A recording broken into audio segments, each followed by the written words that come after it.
offer the best grooming products for you. Yes, all natural and handcrafted too.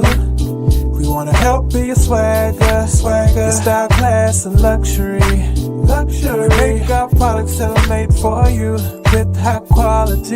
Yeah. So get in style with the Black Company. To give you swagger, style, class, and luxury. In luxury, yeah. The Black Company. To give you swagger, style, class, and luxury. In luxury, yeah. Located at www.theblackgent.com. Y'all know what it is. It's the Find the Boxer game. Purchase a box for a chance at winning $500. One of 54 boxes has a missing boxer inside. Purchase your box or boxes by Cash Apping $ usual 50/50. Include your box number, name, and email address. Your box number will be confirmed and sent directly to your email. Each box is $20 with a 1 in 54 chance of winning. Remaining proceeds will go directly to the LDBC meet and greet in Las Vegas. Shout out to the LDBC, and remember, it's a usual suspect tag.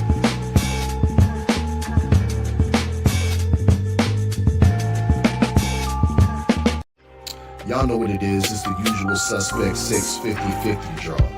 Buy your tickets now for your chance at winning half the pot. Cash App $ usual 50/50. Tickets are on sale for $10 for one, $20 for 3 tickets, and $50 for 10 tickets. Put your desired amount, name or alias, as well as your email address, and your tickets will be set. We announce the winning ticket numbers every other Friday on Supreme Beats Boxing Talk Bullshitting on the Beltway, 8:30 p.m. Eastern Time. Remaining proceeds will go directly to the LDBC meet and greet in Las Vegas. Shout out to the LDBC, and remember, it's a usual suspect tag.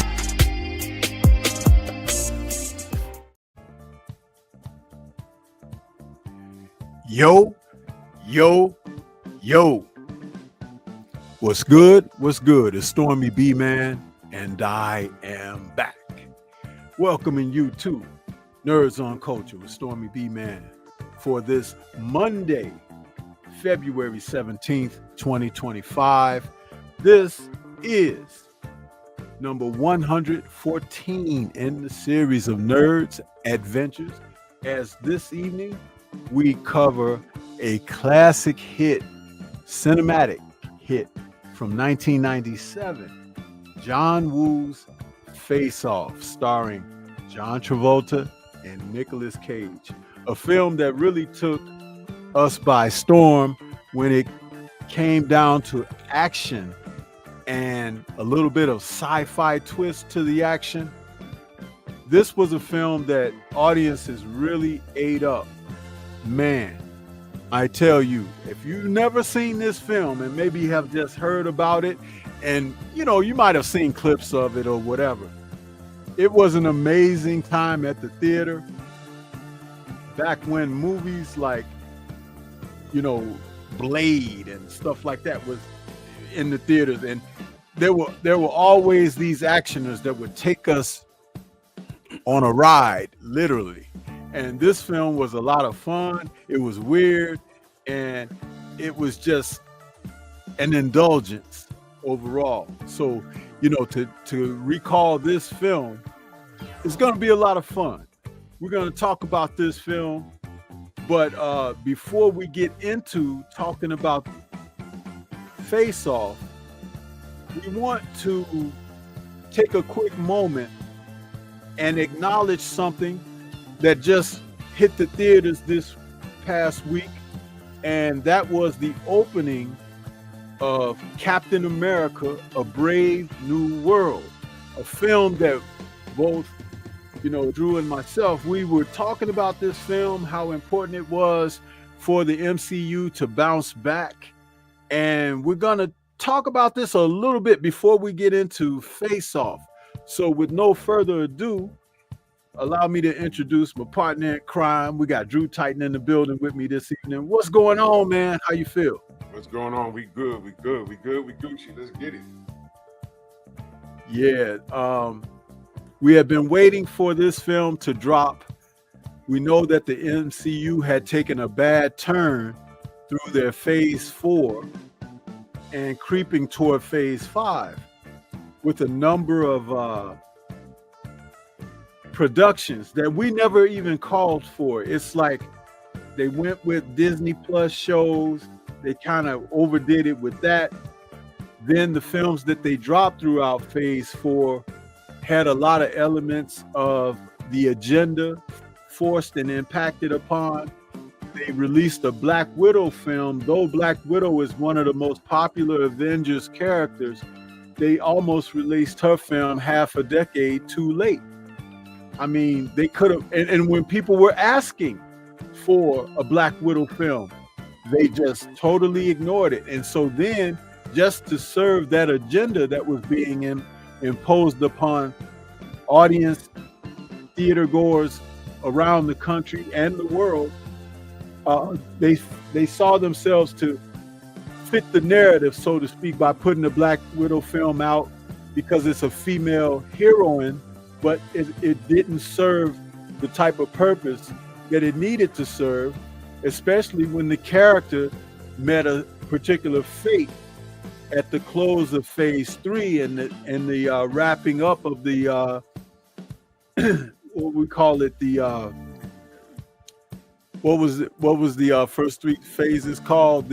I forget what saga they call the Infinity Saga. Infinity Saga, yeah. When it wrapping up the Infinity Saga, Black Widow's character did meet a certain fate. So it's like this was done as an afterthought in the aftermath, and it didn't work very well at all. Right.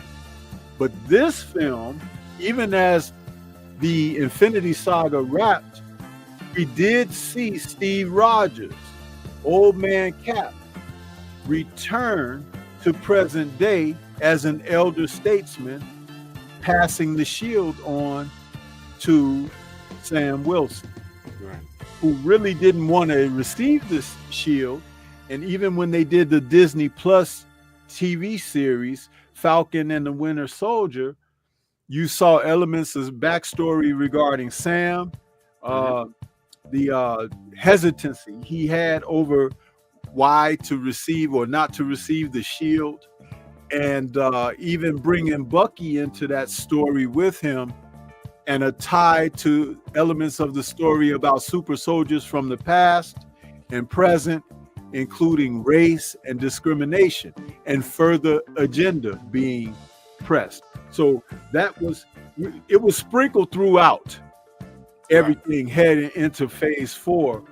But let me bring Drew in for part of this discussion. And can you give us your thoughts, as well as, now that you've seen the film, and how it has made a tremendous turn away from what they were doing inappropriately, and how it looks promising once again that they have made a shift. Absolutely. I appreciate this film for what it was. It was you're not going into a lot of these Marvel films expecting Academy Award, with the exception of Endgame, because of how it ended. They brought it all together. But Phase 4 was a chin check. They were checking to see what they can get away with, and how they wanted to see what kind of fanatics were going to see this. They said, okay, we got a bunch of superhero movies. Let's just get these guys in here in long johns running around beating up the bad guys, and they'll just accept that. No. And we showed them that you're going to respect our childhood, because that's what this is. You're going to respect our childhood. You're going to respect storylines, and you're going to respect the mind of the people that support these things. And Phase 4 almost derailed everything that Marvel had built in the last decade. This movie, Captain America: Brave New World, they brought it back. Like I said, you're not expecting Academy Award. What I call this, and I mean this with the utmost respect, it's a good filler movie. It's the appetizer of what we're about to receive in the whole meal with this new phase. And it's actually the apology. You can tell by the writing. The writing was, look, the movie, you knew what you were getting. The writing was good. The acting, I mean, come on, it's Harrison Ford. This is a serious actor, ladies and gentlemen. He has decades of work. He wouldn't sign up for no clown film. And I hope people understand that. Because there are actors that get approached to do certain work, and they do say no. So the fact that Harrison Ford, I don't recall him being in a bad movie.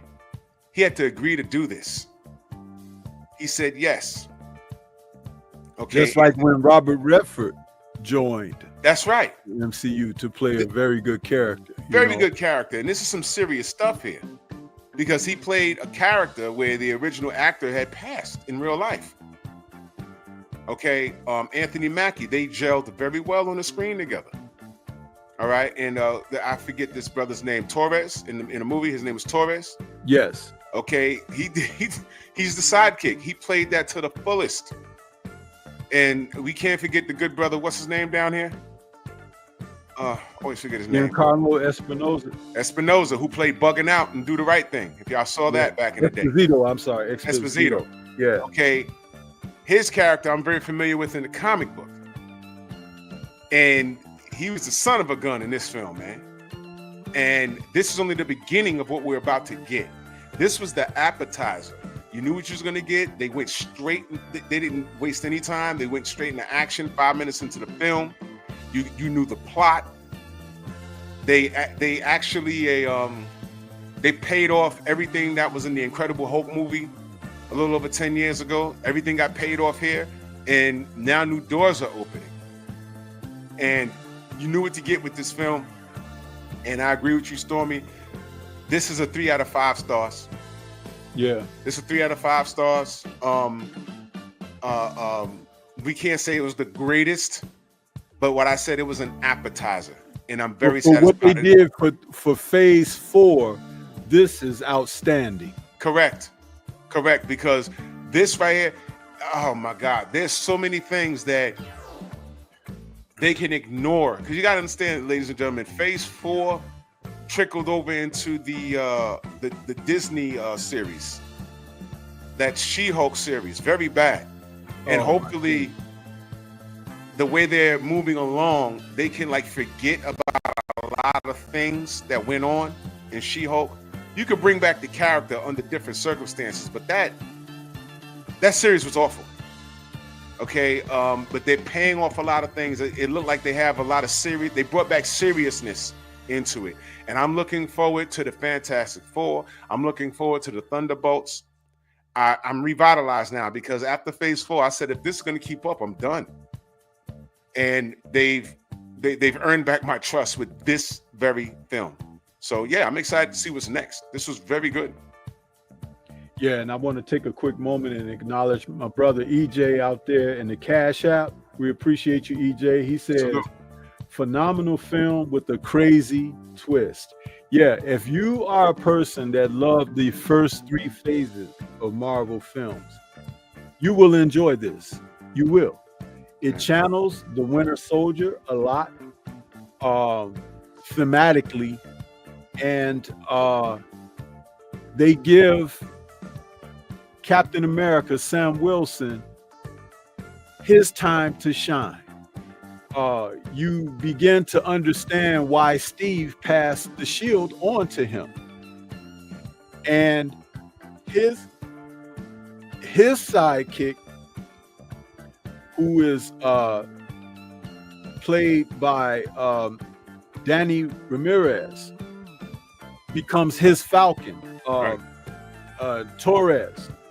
But the thing about it is the way that Sam developed a relationship with Steve, you could see their relationship developing through, if you watch the miniseries, Falcon and Winter Soldier, that's where he was introduced and everything. And going forward into this film, I think they said there's a few years that passed and they've been working together a little bit here and there, but Sam has really settled into his Captain America role. And it shows because of the training that he's had and everything. But you would have to have seen the series Falcon and Winter Soldier to understand why has Sam graduated as such an accomplished, battle-tested fighter. But it's really cool that they've given Mackie his place in the sun. He earned that. And I believe that some of the negative comments and even like reviews of this are coming from a deeper and more sinister place, because it's coming from a point of prejudice, but it's also coming from a point of what they thought they were going to get to do and impose, but it's been ceased. And remember, like I have someone in the chat, who is that? Derek Gaines. He says, I heard it's trash. This is why you have to see for yourself, brother. You see, don't allow someone else's influences to predetermine whether or not you're going to give it a go or whatever. Because if people remember when Drew and I did a Nerds and we talked about Thor, Love and Thunder, we were pretty much wrapped up with the MCU at that time because of everything that they were doing, everything that they were imposing and forcing on us. But as I paid attention and kept an ear to the ground, and I fed Drew some information, I said, hey, I hear that there are some significant changes being made at Marvel. You remember that conversation we had, Drew? I said, I hear that they've cleared out all of those woke people. They fired everybody. And they said they put all the projects that were in pre-production and stuff that was written and screenplays greenlit. He stopped all of that. He went back and rehired the Russo brothers. He rehired Robert Downey Jr. And even in doing that, we were kind of like, what's going on with that? But it's starting to pan out that they realize, they listen to their fan base, the true people who supported phases 1, 2, and 3, where that's how they built their brand. They listened. Whereas DC has done the exact opposite. Right. They have doubled and tripled and quadrupled down on squandering their fan base. If you look at that new Superman that's gonna be released in July, right around like a week or so, 2 weeks after the Fantastic Four, dude, just looking at his costume is an insult to your intelligence. That is not Superman. That is not what you want to see. Even if you didn't want to see Henry Cavill back, that is not Superman. It's not.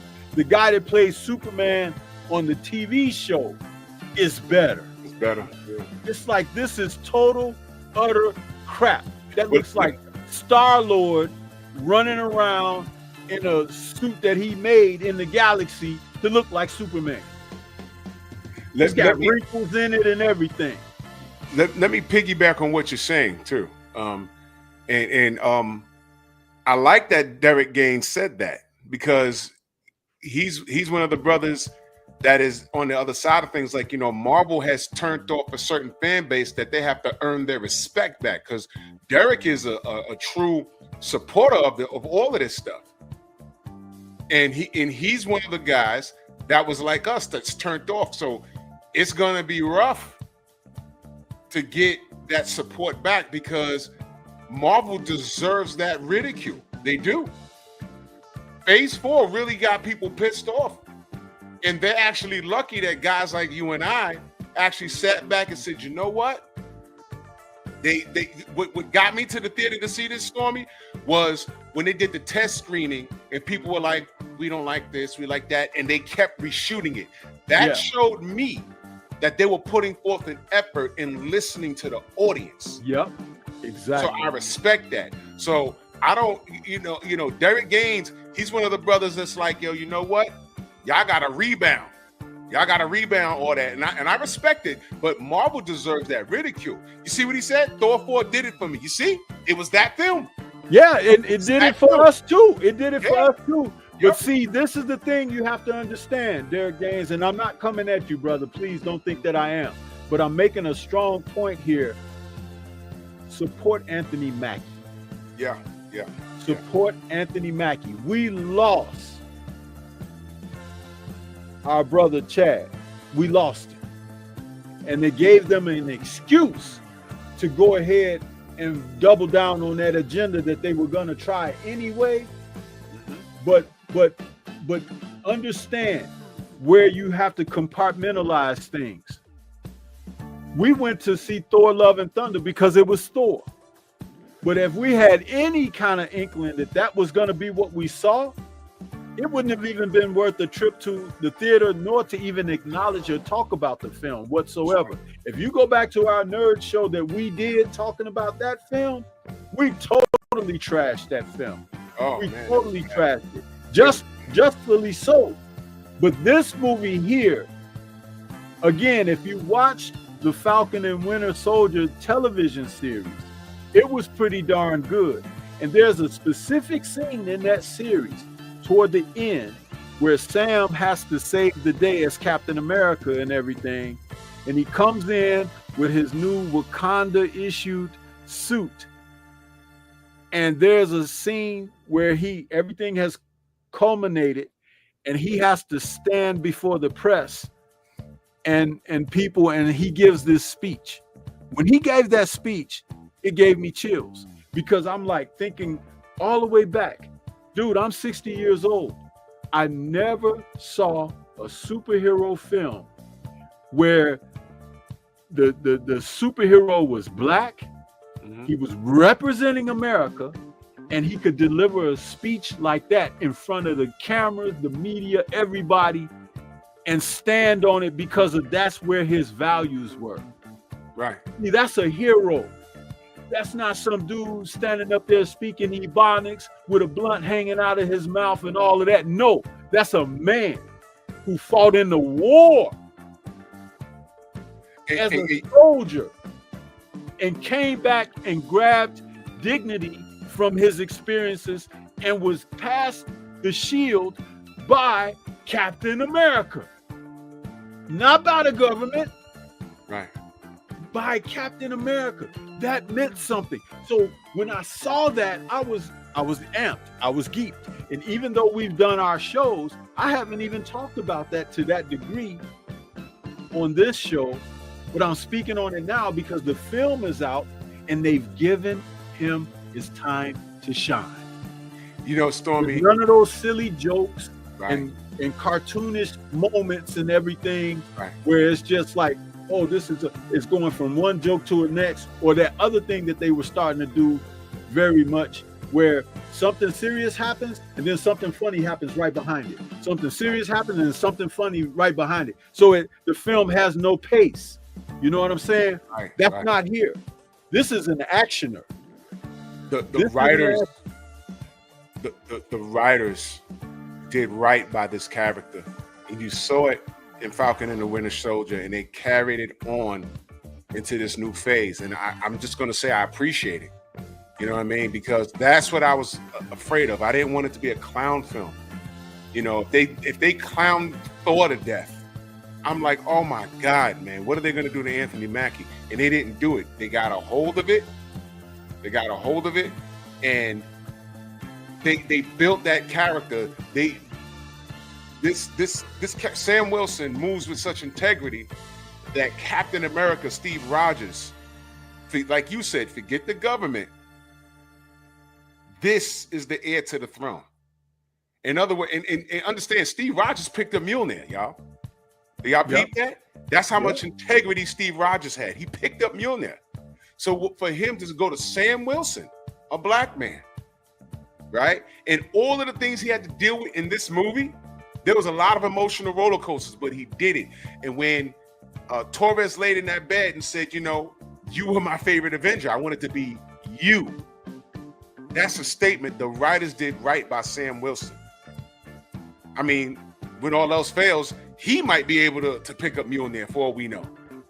But what I'm saying is I appreciate them doing right by the character.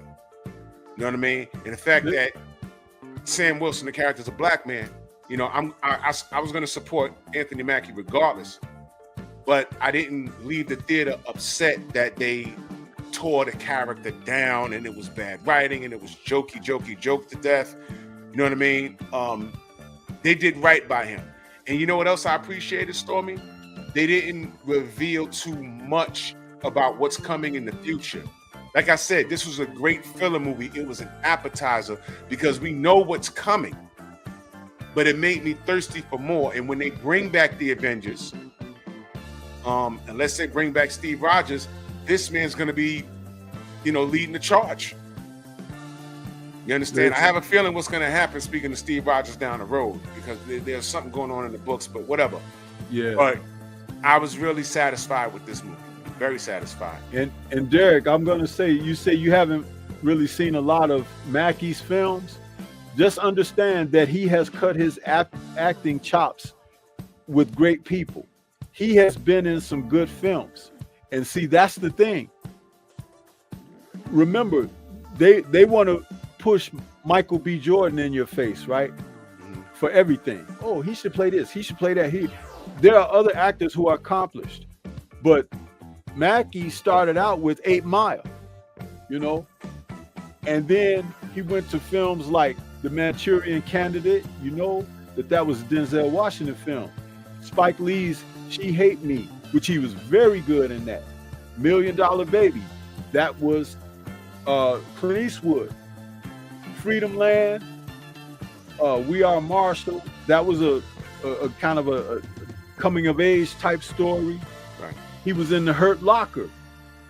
Yeah, I remember that. With our guy that plays Hawkeye in the Avengers films. Yeah. He was in Notorious. He played Tupac in Notorious. Yeah. The Adjustment Bureau. I saw that. Real Steel with Hugh Jackman. Yeah. Pain and Gain. Yeah. He has a resume. Yeah, it's like, and then he showed up in Captain America, The Winter Soldier in 2013. And from there, he's been outside of the Marvel films, he's been in some very good films. That film, Detroit, from 2017, I have that in my film catalog. That's a damn good movie that Anthony Mackie played in. You see what I'm saying? He's been in some very good films. In other words, what Drew and I alluded to earlier in the conversation here, for him to be able to hold his own on screen with Harrison Ford, right? And Harrison Ford's character, Thaddeus Ross, who used to be General Ross through the Avengers films and then became Senator Ross, he's President Ross in this film now. And you know, Harrison Ford played the president in Air Force One. Yeah. So to see Mackie on screen matching his chops with Harrison Ford, I bet you they had a ball filming this because he held his own. There's a lot to be respected there. This is why we're talking like we're talking. See, there are some people, they have ill intent. We don't have ill intent. We're freaking nerds. We don't have chance to be ill. It's like they make us ill when they shove crap down our throats. So we're here to tell you what you need to see. You understand?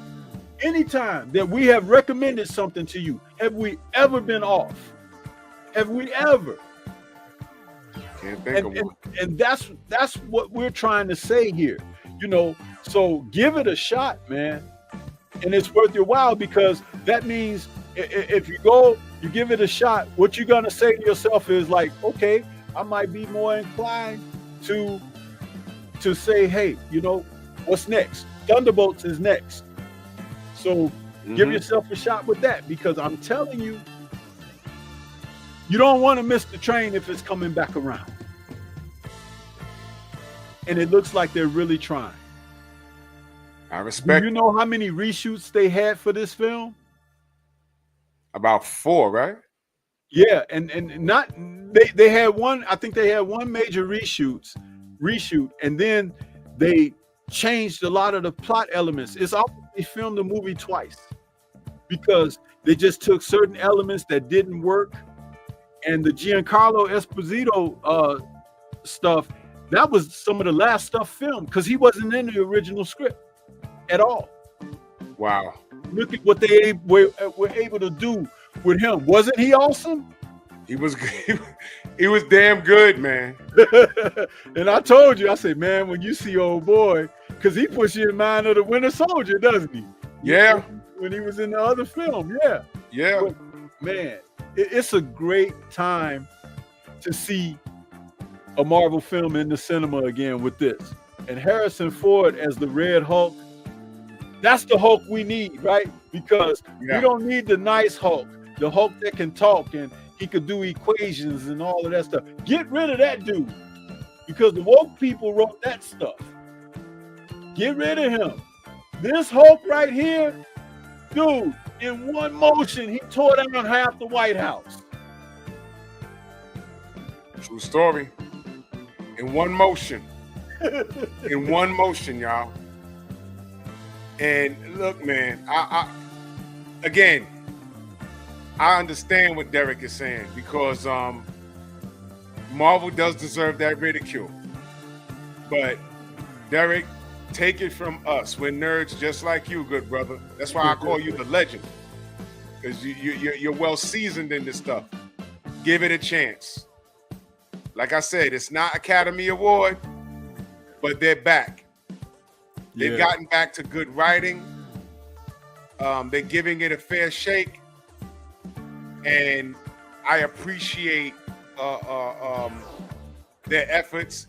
They've taken the characters very seriously. The writing is once again being taken very seriously, and I'm supporting Anthony Mackie. And you know, he's paid his acting dues. They didn't just grab him off the street and just throw him there. He didn't have a couple of hot streaks with some good 2 good movies, and now you're in there with Harrison Ford. No, he was scouted. I believe he had to. Like, a lot of these guys have to fight for these roles, man. A lot of people don't know that. There was a lot of woulda couldas. You know what I'm saying? There's a lot of woulda couldas with a lot of these characters. Tom Cruise was about to be Tony Stark. Did y'all know that? mean, there's a lot of people that, you know, kicking themselves in the behind that they didn't get these roles, man. So Anthony Mackie's paid dues.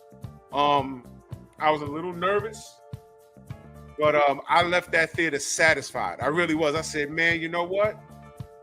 And then it makes you think, because, you know, before the movie aired, they threw up the Thunderbolts preview.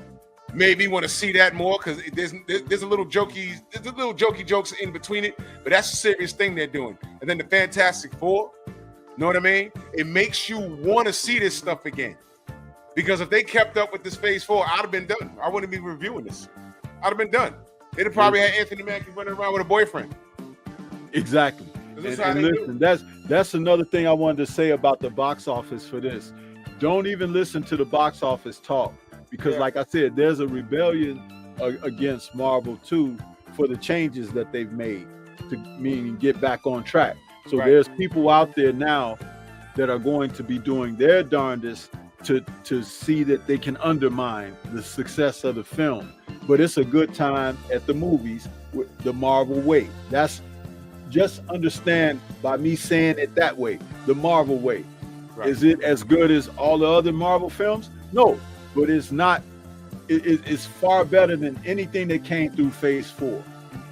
It's the anything that came through Phase 4, and the thing about it is the performances are on point. That's right. The performances, and you can literally call this a sequel to The Incredible Hulk. If you guys have seen The Incredible Hulk from 2008, I think it was 2006, 7 or 8, The Incredible Hulk. The one that had Ed Norton playing Banner, this is a sequel to that film. Just many years later, but the residual outcome for what happened in that film, this film is the actual sequel to that. And there's so much to be said, because now something else is coming off of that, because they've tied that in. You remember how they took Thor: The Dark World, which wasn't very popular right at the time, Drew, and they tied it into Infinity War and made it more important than people realize. Yeah. Now it's a part of everything else because of the story that's told in Infinity War with Thor's backdrop. So it's like they did the same thing with the Incredible Hulk, and now have tied that into the MCU the real way, because Ross's character was all over the Incredible Hulk, trying to track down Banner and get rid of him. And then there's this one dialogue that he said in that film that I kept thinking about in this film, Drew and chat, and that's when Ross, who was then played by William Hurt, who unfortunately passed away. That's the only reason they went and got Harrison Ford, because William Hurt was a guy who was a good actor, and he played Ross very well. But in that film, when he was talking to his team of military people, they were trying to track Banner down. And he said, "I want what's inside of him." Yep. You remember that, Drew? Yep.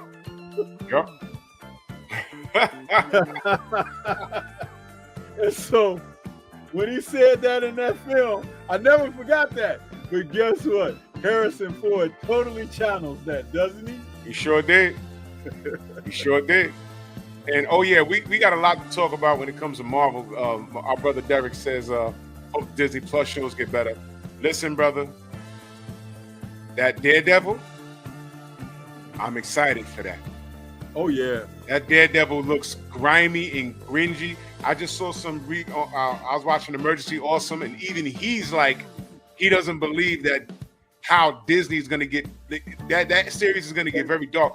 Can I tell you something about that? The best one. Can I tell you something about that? What's that? They were originally going to go without the co-stars and everything from the Daredevil Netflix series. They were originally going to go without them. They were just going to bring old boy back that plays Matt Murdock.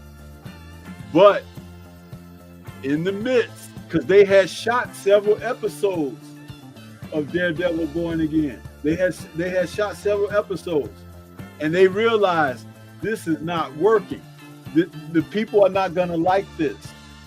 So when they fired all those people, they brought back certain others, and then they brought the cast back. That's right. From Daredevil. That's right. And the girl that's in there, I forget her name, and then Matt's friend Foggy. They brought them back because they weren't coming back. And if you see the Daredevil that was in the She-Hulk, that's not this Daredevil. That was the woke Daredevil that they were trying to change it, making him have a relationship, sleeping with She-Hulk and everything. Totally it was like despising our source material. Well, guess what? That's no more.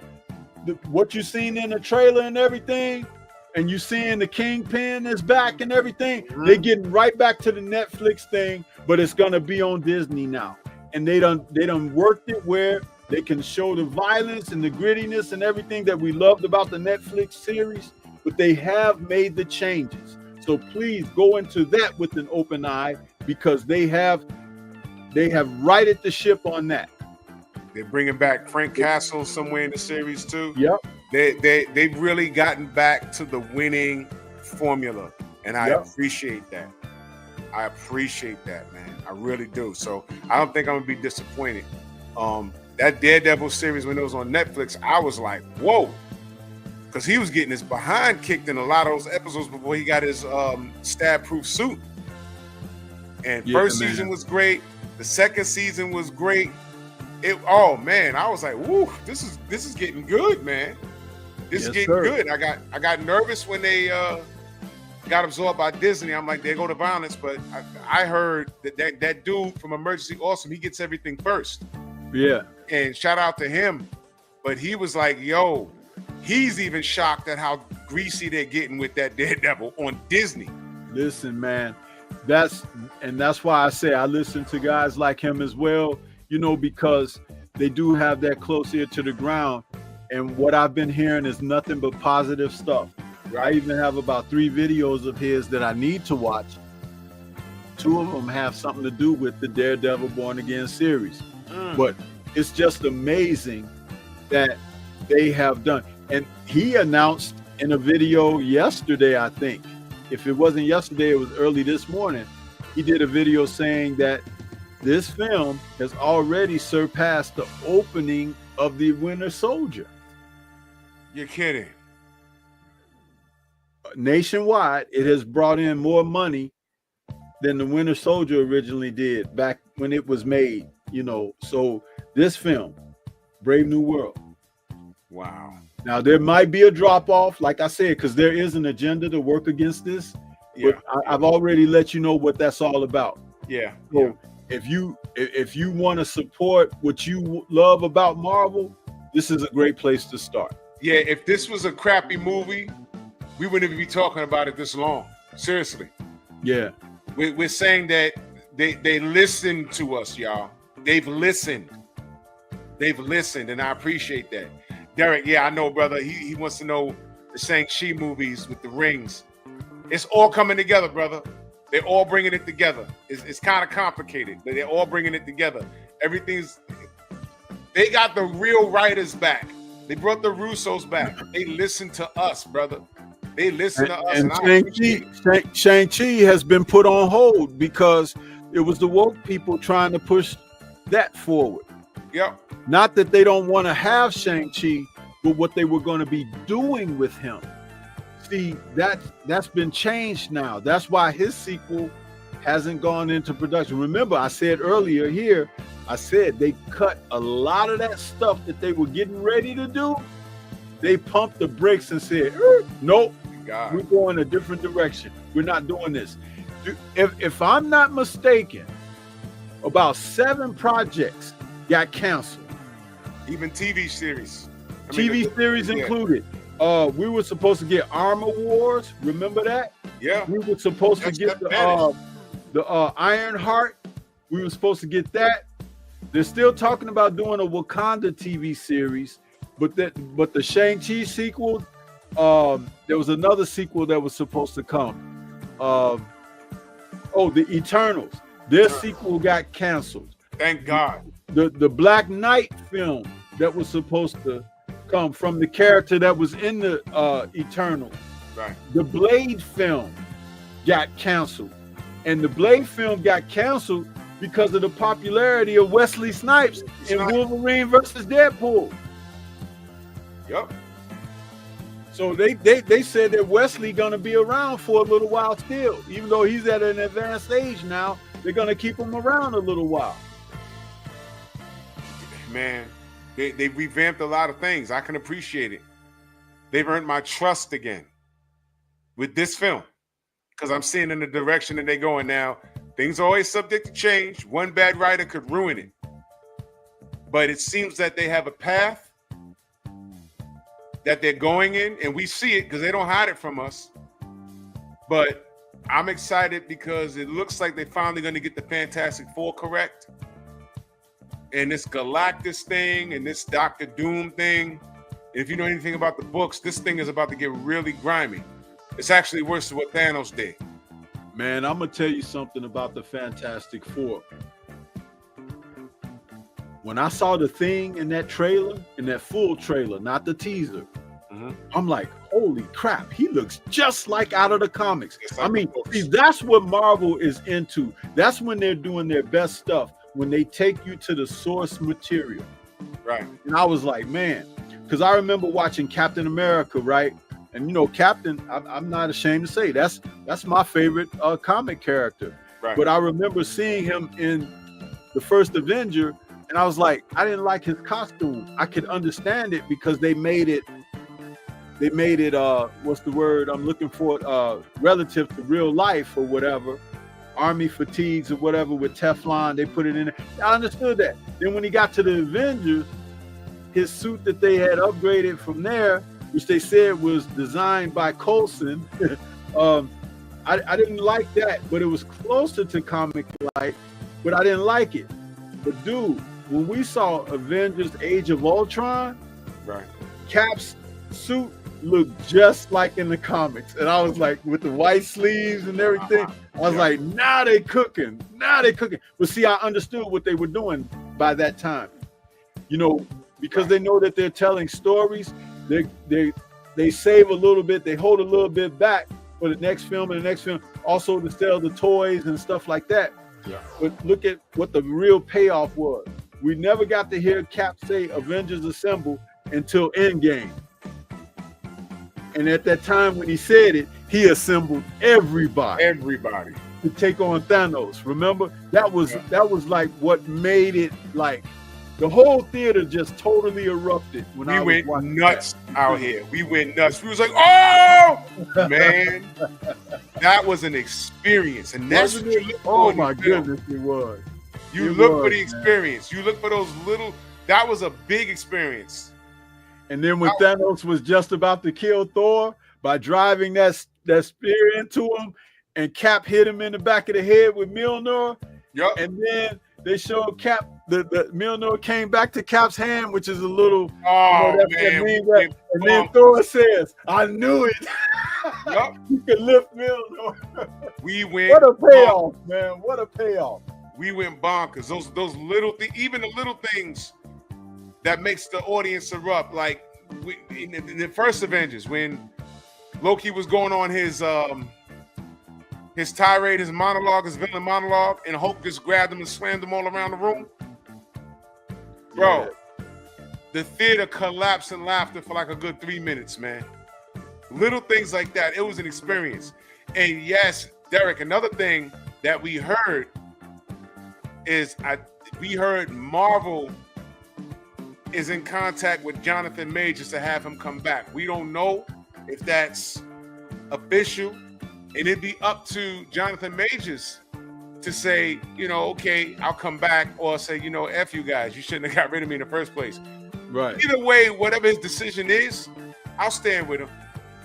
But it'd be nice to bring him back as Kang. They might pay that off where they bring him back as Kang, but Dr. Doom kills off the Council of Kangs. Yeah. Something like that, you know. But I'd like to Yeah. see him, you know, come back because I just don't want him to miss out on all that bread, Right, right. you know, because that was some nonsense. But yeah, so it's like Marvel is listening to us, so you know, I'm gonna give him a chance. That's a good thing. But Yeah. I'm You know, I had satisfied. said some things. I was real final about it myself. I was like, "No, they ain't getting me back, bro." I said I was done, but you know, Yeah. I hedged on the fact that I wanted to support Mackie because it ain't his fault. You know what I mean? Right. And then I go and I enjoy it. I'm like, holy crap, this is okay. I'm like, okay, I'm feeling that. That's why, you know, I gave you such a, you know, positive review on it. I even did a review on it. Right. Yeah. Water Watch it. Street review that I did because I want you to feel that positivity because this show that we do, we are freaking nerds. We're not embarrassed to say it. We're nerds, and we feel like they totally took a dump on all of us. Yeah. So we all have the different measure, the degree of our feeling behind all of this, but to know that they are trying to change, it's a beautiful thing because that means that they really do pay attention to us. Just look over there at what's happening with DC. They running into a burning courtyard skyscraper. It's ridiculous, and they doubling and tripling and quadrupling down on it. They don't care, man. They don't care about what They don't care. They don't care People about wanted to see Black Adam and Superman. People wanted Henry Cavill to be Superman. People wanted to see Batman still continue his story with Ben Affleck. All of this, and then the guy they should have got rid of, Ezra Miller, they was keeping him around to release that film that didn't have to get released because that dude should be locked up in an asylum. He's been in prison, man. You know, and meanwhile, they Jonathan still Majors sell that out to ass. the public. Oh my goodness, It was I can't bad. believe that. Yeah, I went back and I watched the Black Adam movie again. Stormy, that was a damn good movie. It's good. That was a movie. You again, you're not expecting an Academy Award, but you got your share of action, storyline, superhero stuff, and the ending. I saw that in the movies. The ending when Henry Cavill showed up and he said, "We need to talk." I was like, "Oh!" And how do you fumble that? How? Ego. Everybody wants to. No, I don't want to do that. I want to do this over here. It's not about you. It's about It was us. just like the Suicide Squad film that the original director made. There was almost an hour worth of the Joker in the film, and they cut it down to like 10 minutes. Amazing. And he said, "That's not the film that I filmed." There's a bigger Batman cameo in there. Because you remember Batman when he was chasing him and then Harley Quinn drove the car into the river and he had to dive in and save her and all of that? It was a bigger cameo by Batman. It's like they totally screwed us, bro. And I'm going to tell you something. I'm not the Marvel guy. I'm not the DC guy. I am the nerd that watches all of this stuff. And I enjoy it. So when they messing up on both sides, you know, for Marvel or for DC, I'm standing in the pocket for everybody that says, no, we don't want that for our characters and our source material, because this is what it's lasted this long because of people like us. That's right. That's right. I can't believe that DC Warner Brothers have taken the path that they've taken, man. I can't believe that. I went back again, Stormy. I watched that Black Adam. And let me tell you, for me to watch a movie twice from start to finish, that's replay value. Right. And I'm like, this movie on some superhero tip was so strong. I mean, when you figured out that he wasn't supposed to be Black Adam, it was his son. Right. And in the theater, I'm like, that statue don't look like The Rock. And he flew up to it and he's looking at it. I'm like, it don't look like him. You find out it's his son. And for that to be that serious, and he was that, it's like, wait a minute, that seat in Shazam, he was the missing piece. And I said, man, he'll cross over to the Shazam movie and it'll turn serious because he's gonna start killing everybody. And I'm like, man, you know what? This guy right here, they needed him when they were fighting Doomsday. And it's like, man, that movie was so and that film was supposed to set the tone for the rest of the DC universe. They put the kibosh on all of that, and we got this Superman coming out, and this Guy Gardner with this bowl haircut. I don't know what to think. Even that monster that's breathing fire. And they told, even when Zack Snyder completed the Justice League story that he did, you remember when Martian Manhunter shows up at Bruce Wayne's house? Yeah. That was supposed to be the Green Lantern. But DC, Warner Brothers, wouldn't let Snyder put the lantern in there. You know why? Because they said, we're doing something different with the lantern, so you can't use them. That was supposed to be Hal Jordan or John Stewart. It was supposed to be a Green Lantern, but they told him no. They put the kibosh on that. You see how stupid they are?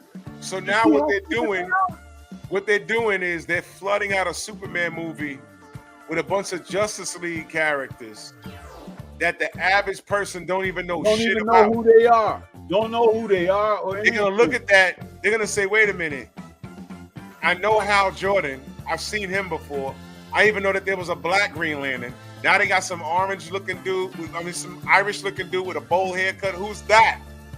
And then they're going to have Hawk Girl. And even that monster they fight looks kind of cutesy. They bring Hawk Girl into a film when they just had a film with Hawkman. How is that so stupid? It don't even, it don't even gel. But this is what I'm talking about. And this guy, James Gunn, man, later for that cat, man. Man, it's horrible. But let me get this. I got a Cash App from Saints, 9612 out there. Appreciate you, man, for the Cash App donation, man. I know I went a little long-winded as we were talking, but thank you, because he sent that almost 40 minutes ago. I'm sorry for getting to it so late. Yeah, I'm concerned about that Superman movie, bro. I'm debating. When does it come out? The Superman film, it comes out like a week or two after the Fantastic Four in July. That's not a good look, because that Fantastic Four is going to kill. It's going to slay, man. So I'm trying to figure out how they're going to bring up the rear. You can't see a good movie and then come off the high. DC will always be pulling up the rear with this crap, man. I'm telling you, man. They're playing second fiddle, and I'm concerned about it. One of my boys, he's a huge DC guy, and he is extremely pissed off with all of this. He's like, I don't understand what that. He said, yo, the Black Adam film, he said, yo, we had it, man. All we had to do was build off of that. We had it. We had something special. He said, this right here, no. They're doing the DC characters what Phase 4 was doing the Marvel Yep, absolutely, man. Now they're going through it. Yep. Oh my gosh. Man. And James Gunn, he's a part of that crowd too. Remember, they had fired him. Yeah. And for good reason, really. But they brought him back so that they could do that third film. But, he had caused some issues, man. And now that he's a so-called CEO, he really is smelling his own dirty underwear, man. And it's bad because he lied to the people from the start. He gave them the impression everything was going to be good, fired Henry Cavill, fired Gal Gadot. How you going to fire the two people that are the anchor pieces, their most successful films, Wonder Woman and Superman? Because Aquaman came later. And it's like you fire them, and Black Adam was coming. It's like you just totally blew everything out of the water, man. That is the worst cliffhanger in superhero. Stormy, is that the worst cliffhanger in like all of superhero movie history? It's tied with another DC Warner Brothers film, Green Lantern, when we got a chance to see Sinestro put on the yellow ring in the post-credit scene. Yeah. And that was supposed to mean that Hal got a big problem coming because Sinestro turned to the dark side, basically. Yep. And we were like, oh, wow, yeah, let's get excited for that, right? Right. Led to absolutely nowhere. Right. Yeah, that's right there.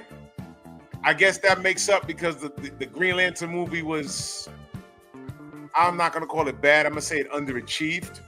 And I know people clown it. We've had worse films than that to get sequels, though. True story. We've had worse films than that to get sequels.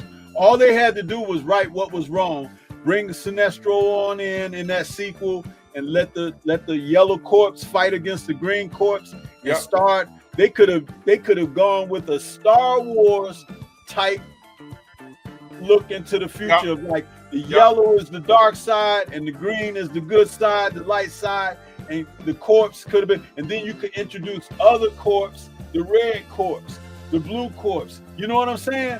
Of the lanterns, which just like in the comics. But they shot themselves in the foot with a shotgun. They had no more foot because it's like they just messed it all up, bro. Man, what kind of foolishness is that? Yeah, they goofed it up, and then the Black Adam movie. And I'm gonna tell you, I was concerned about the Black Adam movie too. I was. And Young Deezy said, and the Justice League end credit scene with Deathstroke. Yeah, that's another one right there. Yeah, that's another one. Yeah. When Luther was telling him we're gonna put together our own league or whatever, remember he was having that conversation on the boat. It just messed everything up. Just you know what they do? They make a crap movie only to build up to a great end credit that don't deliver nothing. Yeah, let me ask the chat and salute Dragon Fang. I see you, brother.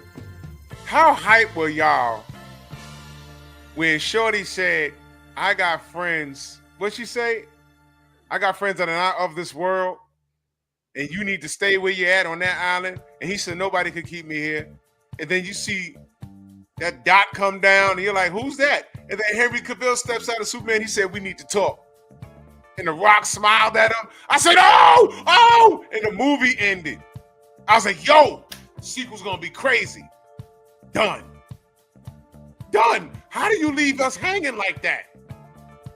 Why? Because I'm gonna tell you something else. Black Adam could F with Superman because he's magic. Superman notoriously has a problem with magic. Yep. That was a fight right there. Come on, man. How do you do that to us, man? Because your ego is so big. You could just bring a writer in and say, all right, we're going to capitalize off of this. I'm just going to tweak some things. If it ain't broke, don't fix it, goddamn it. Get on my nerves. And that's why we're here. Man, they hate us sometimes. They hate us.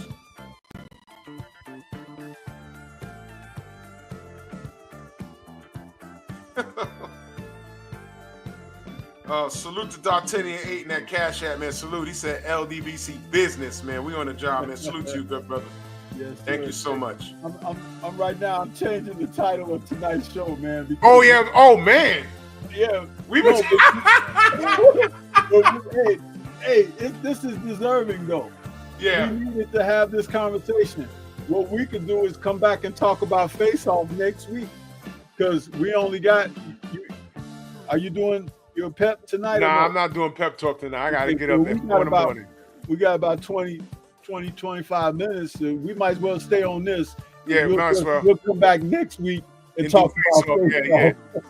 Because, you know what we got to do? Sometime we got to invite Derek Gaines, the legend, up here. Because he knows his stuff too. Absolutely. Yeah. He said the Black Adam wasn't great. No, I mean, again, we're not expecting an Academy Award. I'm just saying, I was concerned. I didn't think it was going to be that good. And it was real. It's what I call a popcorn movie. Right. It's like I'm watching it. I'm like, okay. And then it escalated. I'm like, I went from saying, okay to okay. Oh man. And they didn't waste no time when they woke up at him and he killed those soldiers. I said, here we go. Here we go. My goodness, man. Yeah, Young DZ, salute. Absolutely. Absolutely. Man. I mean, bro, man, I really was impressed. When I went back and watched Black Adam, I said, man, and I'm going to tell you guys something else. If they stayed with that winning formula in DC, I can honestly see maybe 2027, 2028, that last bit of universes and dimensions interacting, I saw an Avengers versus Justice League in the future. I really saw it. Yeah. I really saw it. With all this dimension jumping and stuff, I really could see it. That last Doctor Strange hole they jump through and be like, yo, where we at? What's going on? There's some sort of thing we got to stop. And the Avengers turn around, you see Superman and the Justice League standing there. And then the movie ends like that. That's a whole nother 4 films right there. My goodness, bro. My goodness. And I don't want Marvel dealing with what we got coming right here. With this. Oh, man. Storm, you gonna go see that Superman movie, man? You gonna do it? No, man. No, they are not getting my box office money, bro. Not at all. Yeah, I think I'm a fire stick that, man. I'm a fire stick that. Too many changes, man. I mean, at least with the Batman, every time they rehash Batman, it was tolerable. I'll say that. Christian Bale, you know what I mean? I'm gonna tell you what Batman had me concerned. What's his name? Well, I'm having a brain fart. What's his name's Batman? Ben Affleck's Batman. Yeah. He pulled that off. I was concerned about that. He pulled that off. Can I tell you something, bro? What's that? I'm gonna tell you, cinematic wise, once I saw him, I was like, holy shit, that's Batman. That's Batman right there. Yeah. And you know, I didn't even see Ben Affleck. I saw Batman. Yeah. When they had him in that warehouse, and he was going through those criminals and everything, or when they did the what do you call it? When he was saving those ladies, and the police had come into that building, and they were locked in a cell or something, and the police came. Come on, we go. The girl closed the cell door, and she said, "No." She pointed up like, "He's here." They made him scary. Yeah, and that's what it's supposed to. You're supposed to fear the night, fear the bat. That's exactly what they did. And man, that warehouse scene where he was fighting them criminals, man. Oh, man. And you see, Stormy, this is the part of the show where we need to laterally move over to Patreon so we could play that one scene. Oh my goodness. Yes, sir. Man. Go subscribe to the Patreon, y'all, because we're gonna get loose over there. There's gonna be times when we're gonna be doing nerds. You're gonna have to see what we're talking about. That warehouse scene was crazy.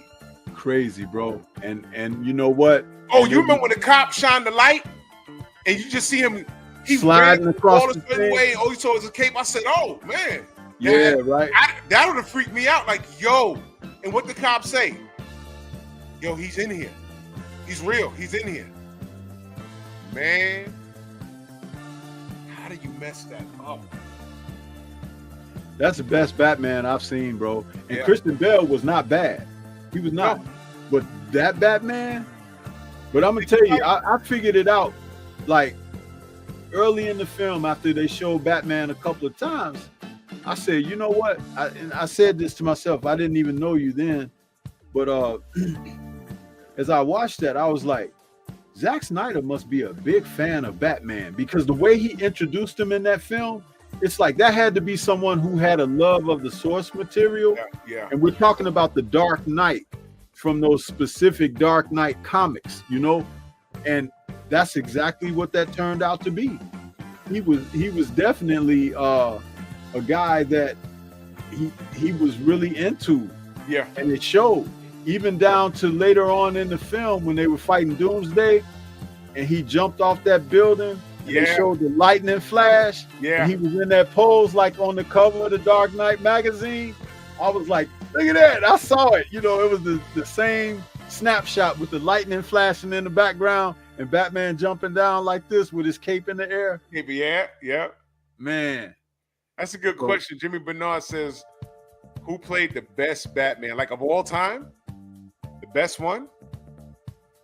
Or just our era? Or would you know? They serve different purposes. They serve different purposes. I think the one that was most comic accurate was Ben Affleck's, though. I think so. One that was most comic accurate. Michael Keaton was the reemergence in the 90s. It turned it, that Batman, it turned it to the 1960s, you know, updated version of the 1960s. However, one good thing they did do that they still screwed up. When they brought Michael Keaton back in the Flash film, he was good. He was damn good. He was good as Batman in that. He had And better you know special what? effects. And you saw him get busy. And, You saw him get busy. That was they actually didn't show us all of it because they changed the film. Yeah. It's like he had shot a lot of different stuff because he was supposed to be back as Batman, right, as an older Batman. And DC messed that up. I don't know how much of that you knew about, but Keaton was supposed to be back playing Batman. Yeah. And he was supposed to be from an alternate universe because Flash crossed over into his universe. Right. But he was supposed to be back because they weren't going to keep using Ben Affleck, because, you know, Ben Affleck cameoed in that movie. Yeah, he did. He did. And so did Gal Gadot. But then they changed it. And then at the end of the film, they had shot a sequence where Henry Cavill, Gal Gadot, and Ben Affleck were all there. They cut that. They shot it. It's footage. They cut all that out and brought George Clooney in, getting out of a Rolls Royce or something. And they were like, who is that? Oh, that's Bruce Wayne. Yeah, I remember. Damn, he might have been the worst Batman. Yeah. Christian Bale's damn good. Damn good. What do you think about this last kid that played the Batman, like his first year as Batman? I think he's horrible. I couldn't get through the film. I still haven't watched it from beginning to end. I get to a certain point and I either fall asleep or turn it off. Me too. I don't even know how the movie ends, bro. I don't know how it ends. The last scene that I can remember that I watched was he was in some kind of train station beating up some dudes or something. And it was raining. I haven't got past that. I fall asleep after the car scene when he's chasing the penguin. I how flavor that is. He had a spinoff show. Yeah, which but no Batman though. No Batman, but I like the fact that they're giving that character, it's a more realistic twist on how he rises to who he is. I haven't watched the series either. I might have to binge watch it, but really didn't care for it. It's more of a down to earth, more realistic look at it. But the best Batman of all time, comic book accurate. I got love for Adam West, but comic book accurate, The Dark Knight, is Ben Affleck. That Batman is something, man. And do you remember when he was training himself, gearing up to fight Superman? He was lifting weights and everything. Dude, that was hardcore, Drew. That was hardcore. Yeah. He was preparing for war or death, either one. He was preparing. He was the old Bruce Wayne. Yeah. He was the old Bruce Wayne. Did you read the book Dark Knight Returns? Yeah. Yeah, that was damn good. Did you used to watch Batman the animated series? No, I didn't actually. They did they paid homage to it was an episode where people were telling stories about Batman, and the animation was different. And you had one girl telling the story, and her version of Batman was the 1960s version. Then you had another guy saying, no, this guy came down and he was Man-Bat. And he took some guy and flew him into the air, whatever. And then this one person told the story, and their animation was from The Dark Knight, with the little girl with the red hair she was robbing, and Rocky Batman. It's on YouTube somewhere, man. But that was damn good. That was a good episode, man. That Batman animated series was tough. Yeah, if we ever do a show about comic book accurate cartoon series, we gotta rank them, because I'm telling you right now, Batman's got to be number 1. X-Men, the animated series, is number 2. But that Batman animated series is tough, man. They've always seemed to give, and I've heard this over the years, even though I haven't watched all of them, but they've given, the writers have always given some of their best to Batman on the graphics page. It's like, and I don't know if it's because it is such a dark character, meaning like, oh, he's doing dark evil things, but it's a psycho type trip in his world because of what happened to him. You know, it's like Batman is really just on edge. He at any moment he could slip off that edge. It's like, you know, man, Stormy, there's a character in Image Comics, and the character, he wears all white, but what he is, he's an evil Bruce Wayne, and he's a son of a gun, man. I forgot his name. Derek, what's that guy's name? He's an evil Batman, and he wears all white. This guy's horrible, man. You know how we say, what if Batman did go off the edge and turn into a villain? Yeah, this guy's horrible. Horrible. Well, that's what that line of dialogue between Bruce Wayne and Alfred in Batman versus Superman was all about, because he was getting ready to go there. He was ready, and Alfred was trying to pull him in off the ledge. Remember? Yeah. That's when he was like, even if we don't have like a 1/10 of a chance of this guy being evil and this and that, he was like, Bruce Wayne was obsessed. He wanted to kill Cal. He wanted to, and he was like, Did you see the animated movie Flashpoint Paradox, when Flash went back into the past and tried to save his mom? It's an animated movie. No, I've seen it online, but I haven't watched it. But I know that they took elements of that and tried to put that in that Flash movie. Yo, Stormy, that's a dark film, bro. Watch it. It's a dark film because there's characters in it. When he ends up in the other dimension, what I noticed was I saw characters from another comic book company in there, and I'm saying, what the hell are they doing there? And I had to go online. Some of those characters came from a company called Image Comics, and there's a whole thing with that. That's when all my favorite artists left Marvel and they made their own company called Image. And some of those characters were in this new dimension. And Stormy, people are getting killed in this thing. Killed! And I'm like, yo, this is bugged out. And in that other, I don't want to ruin it for you, but there's something that happens with Aquaman and Wonder Woman. It's crazy. And in this new dimension, you're like, what? I'm literally watching it like, it looks like Saturday morning animated, like animation. And they're like, wait a minute, did he just kill him? Oh, wait, he's dead. Oh, whoa, what's happening here? And I'm watching it like, yo, and Batman in that. I'm not gonna ruin it for you, brother. Just watch it, bro. You're gonna be like, what the hell? It came out. It's about 10 years old now. As we're sitting here talking, Mhm. did we cover the Watchmen? We did. Okay. We did. Okay.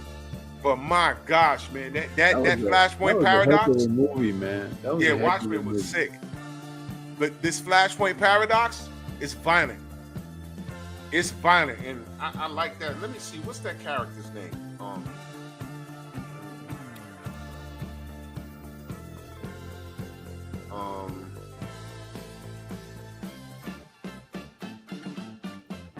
man, what's that guy's name? He's in Image. Let me put Image Comics. Man, I got arthritis in my hand. Man. That sucks.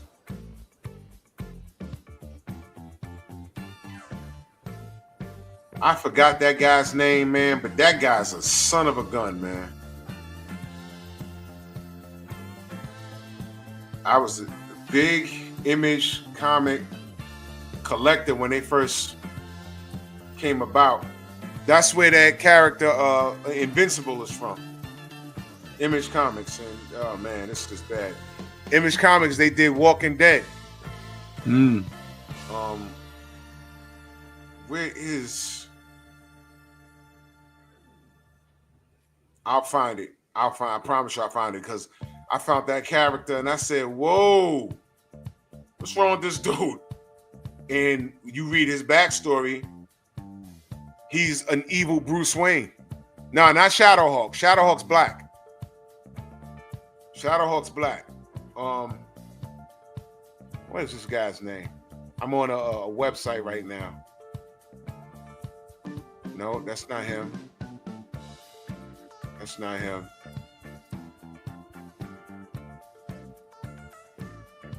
He wears an all-white suit. It's the Batman uniform, but he has no ears.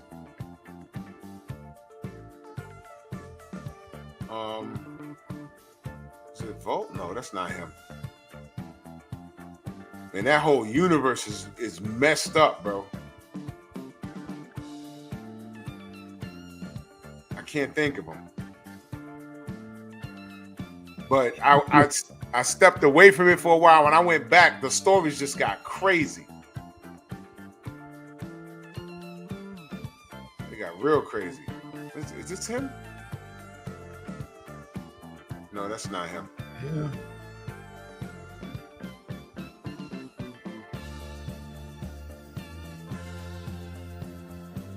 I can't find it. Of course, when I need it, I can't find it.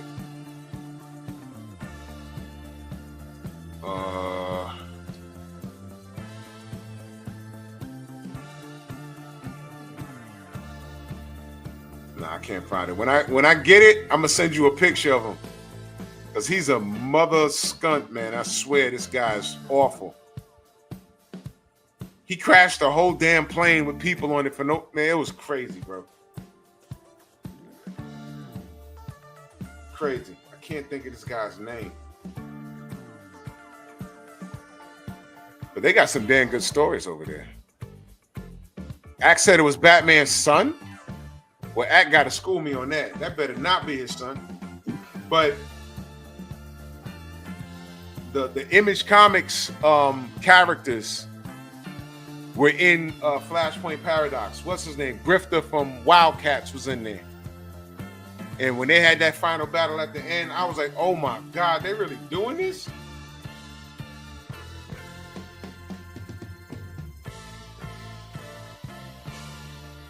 Let me see. Image Comics villain characters. Yeah, I just changed everything up for the title of the show and the thumbnail because we cooked so much. We cooked so much on this.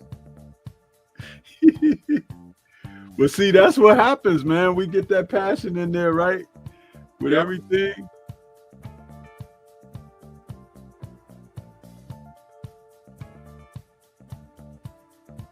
Damn, I can't think of this guy's name, man. Top 10 best Image villains. Yeah, Negan is number one. Yeah, I ain't gonna hold you. We got a lot of views tonight too, Drew. It's really? like 80 something views already. Justin Cash says his name is Nemesis. That's him. That's him. That's him. That's him. That's him. Nemesis is his name. Not to be confused with Resident Evil. Nemesis.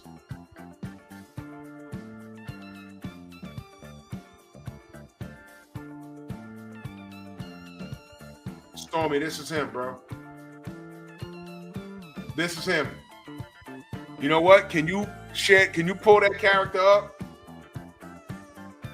It's him shooting a gun on a car. Bro, this guy's the worst, man. He is the worst. That's the evil Batman. He has a whole comic series. He is horrible, bro. He's horrible. Nemesis. He wears all white. Just put Nemesis Image Comics. Oh my God. Yeah, I was reading that like, yo, I want to kill this guy.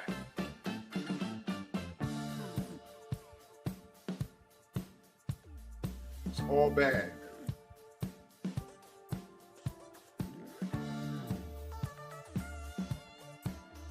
Yeah, I see.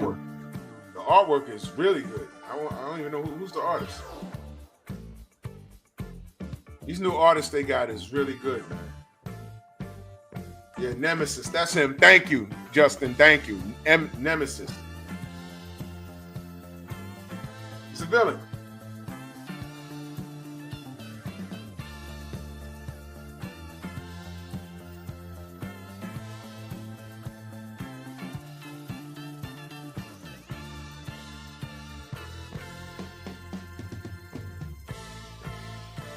Mother effer.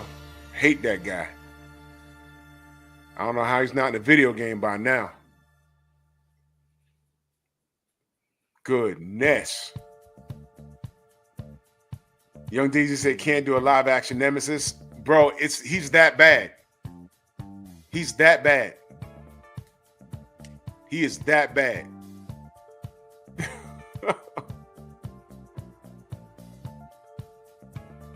Oh my God. Yeah, I have to look into him. I pulled up some images of him. I see what he looks like. Yeah, he's awful. He's awful. That guy's a first thing you see him, that's how he's the opposite of Bruce Wayne, because he's using a gun. He's the worst, man. He's the absolute worst. Derek Gaines says check your cash app. Okay. Nemesis. That I was reading that book like, what is this guy doing, man? Who wrote this? It was crazy. Yeah, salute to the brother Derek Gaines out there in the Cash App. He says, keep cooking. We want on salute. Onslaught. Yeah. Okay. Onslaught. That's the fusion of Professor X and Magneto. Damn, how they have to bring the mutants into the MCU first for that to happen. But that was pretty bad too. Thank you for the Cash App, brother. Thank you. Yeah, Young DZ, he gave Savage Dragon hell. I like that Savage. I got the first 10 issues of Spawn. I got Spawn #1 signed by Todd McFarlane. What? I got the first issue of Wildcats. I got the first 10 issues of that. I got the first 10 issues of Spawn, Wildcats, and Savage Dragon. Love it.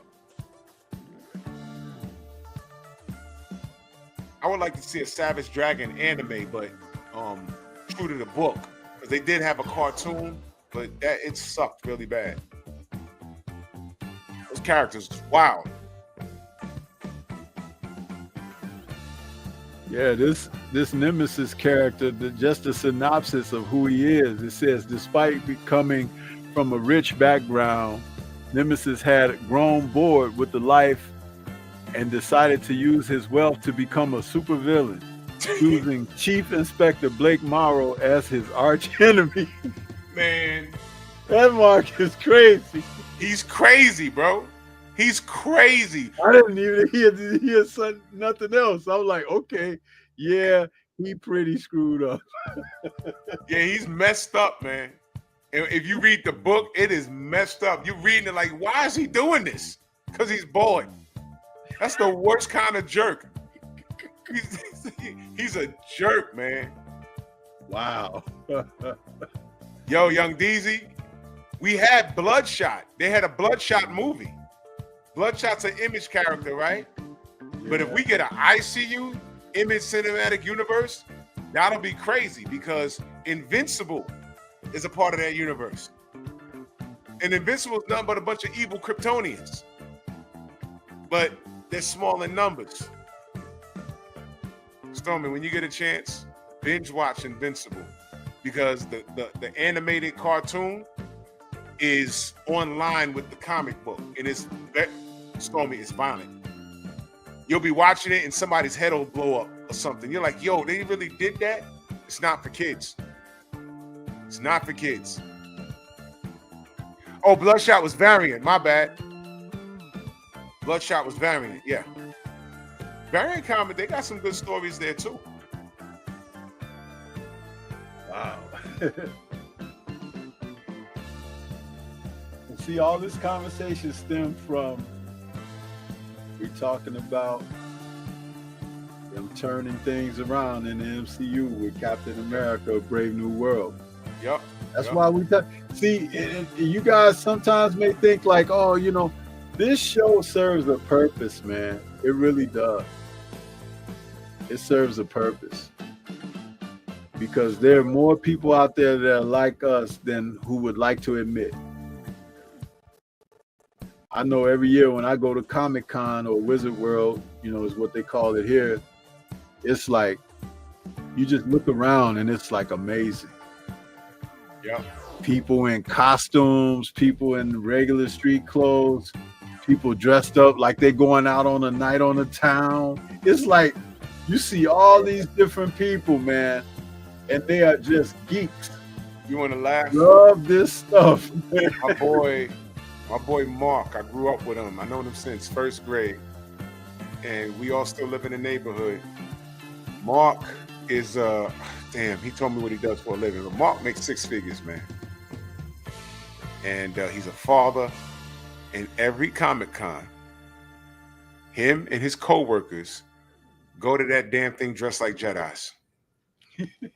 And all of those guys are like either retired or whatever, and they're big old nerds. I won't go that far, but you know what?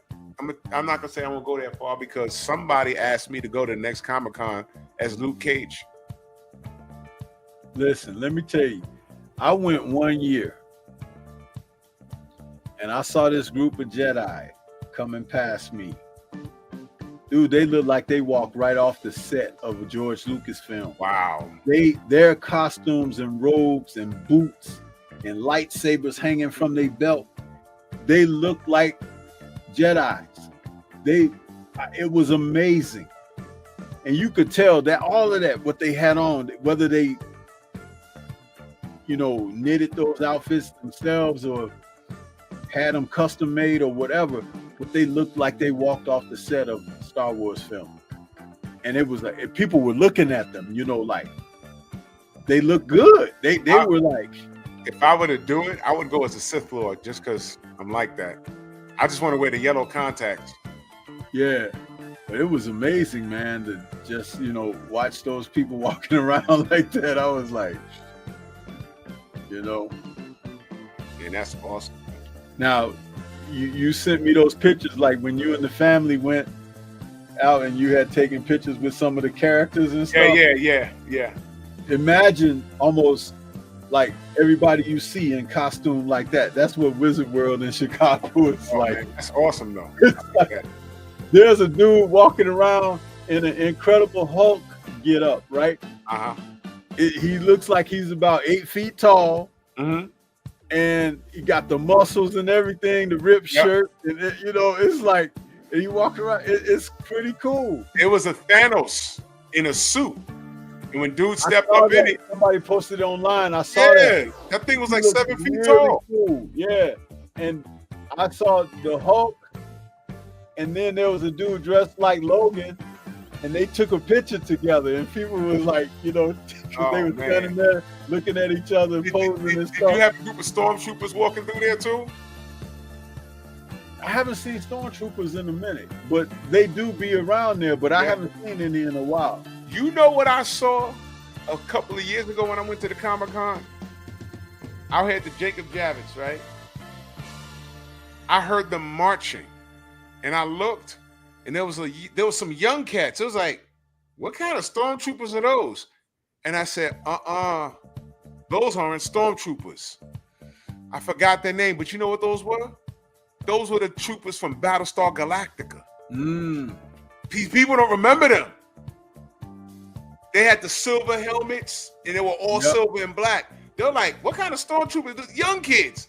I said, those aren't stormtroopers. I said, there's a show called Battlestar Galactica, and I forgot their names, but that's who that is. And there was like 5 of them marching, because I think Battlestar Galactica, they were robots.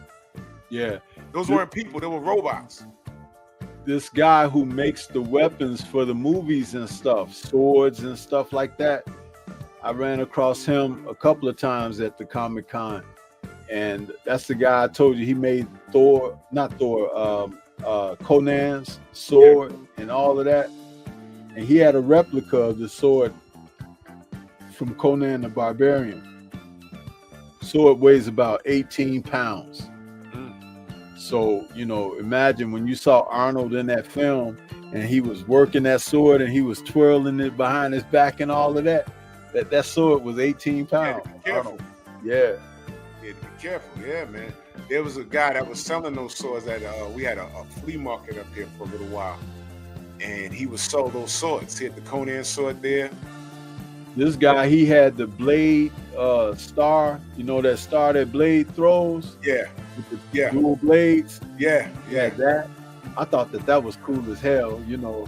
The best sword ever on any medieval film, fantasy film, was the sword from Sword and the Sorcerer.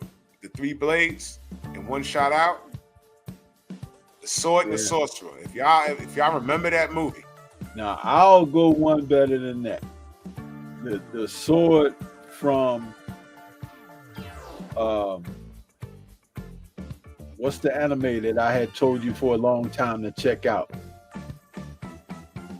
The one that Sonny Chiba starred in. Oh, you talk about oh man, because it's an anime too. Yeah. He did the live action a few years ago. Yeah. Obviously before he died. Right. But that sword that is it Cloud or Rain? Because Cloud is the one that's the good one, and Rain is the one that got the blue tint in his hair, I think. But that sword, when he puts it out like that, it grows giant. Like yeah. Man, that's crazy, bro. That's dope. Wait a minute. Speaking of Cloud, there's a character from a video game named Cloud, and he has an oversized sword. It's ridiculous. But it might be the same character, because this is from an anime. What is the damn name of that anime? What is it? Let's see. I'll tell you in just a second. I got the movie. I told you, yeah, Final Fantasy is the guy, the character name is Cloud. He's from Final Fantasy. The damn sword is bigger than him. But you know who got a crazy big sword? Y'all saw Berserk? Sword of Berserk? Oh my gosh. First of all, yo, Stormy. First of all, that's another fucked up story. The Japanese people are crazy when they write this stuff. First of all, that story's messed up. But Sword of Berserk, his sword is retarded also. What's his name? Guts. That's the character's name. His name is Guts. And it's ridiculous. It's ridiculous. Yo, Eric Jordan, did you see how the anime ended? It is the worst thing I've ever seen. The anime ends a certain way, but it's crazy because the video game picks up after the anime ends. It's the worst, man. It is the worst. Can't Oh believe my you can God. remember this doggone film name, man.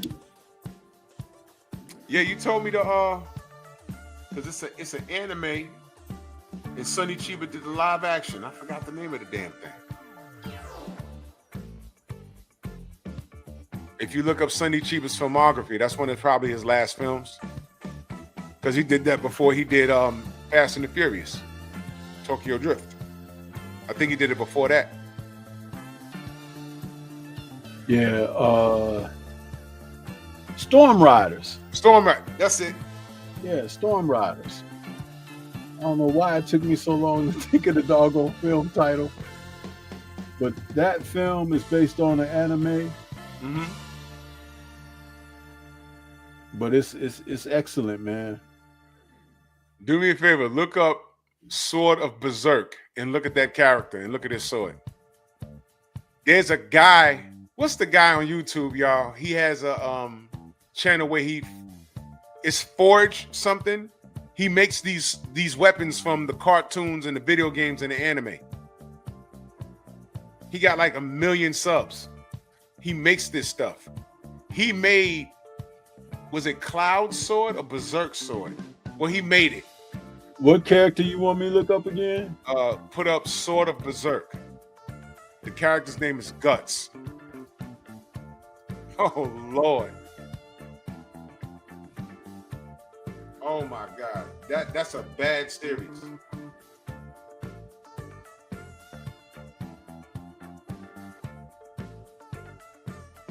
Okay, I see the images. Yeah.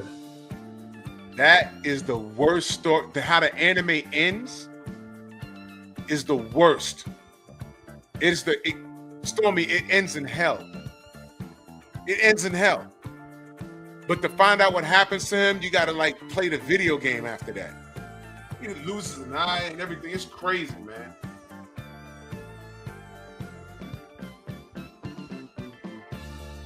Wow. It's awful, bro. It's awful. And those animes, they trip me out because they do be making their swords like humongous. It's like yeah. And the damn video game is you can look at it on YouTube, like clips from the video game, and yeah, it's crazy. They had 2 video games, one for the Dreamcast and one for the PS2. It's super violent. It is super violent. It's like what? It's like I was watching it. I said, "What the hell is this? What am I looking at?" It got progressively worse. You guys was not goofing around.